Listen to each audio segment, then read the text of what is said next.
شفت اعلان مشروع اكس لكريم عبد العزيز وبيتر ميمي. الفيلم الاعلان جذبني جدا، اعتقد ان هو يبقى فيلم من الافلام الحلوه اللي انا احب اشوفها، في كميه ضيوف شرف كتير. لفت نظري كريم محمود عبد العزيز، مصطفى غريب. الافيه بتاع مفيش شرير طيب مفيش شرير بيلبس نضاره نظر. اياد نصار. فكره الفيلم فيه حته شويه تشويق شويه، الاهرامات والفاتيكان وكذا بلد بيروحوا بيدوروا على حاجه. ماجد الكدواني في الاخر بيقول له الفيلم ده مشروع اكس ده هيخليك كل الناس تعرفك. الحقيقه بيتر ميمي كسينما، انا بحب سينما بيتر ميمي. سينما في الاول وفي الاخر، سينما بيتر ميمي سينما تجاريه، ولكنها مصنوعه بحرفيه. يعني الميزه في بيتر ميمي ان هو بيعمل سينما، افلامه تجاريه جدا يعني جدا، بس حلوه تتشاف، مناسبه. انا بستظرفه بصراحه، ومبسوط بصراحه ان كريم عبد العزيز رجع في فيلم جديد.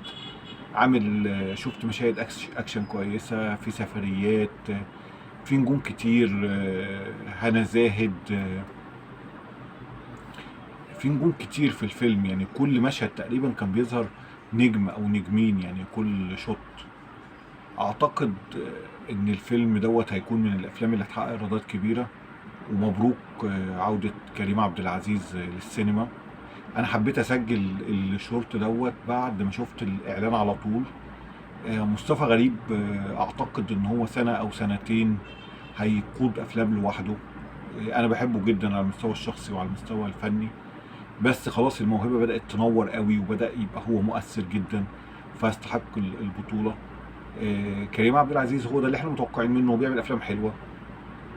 افلام يعني كريم النهارده واحد من اهم النجوم المصريين الموجودين على الساحه.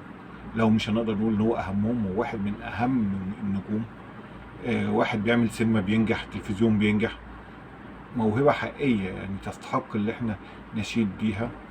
وانا انبسطت ما شفت اعلان مشروع اكس، وانبسطت من موضوع الاهرام والفاتيكان جدا، واعتقد ان هو يبقى فيلم من الافلام الكويسه جدا.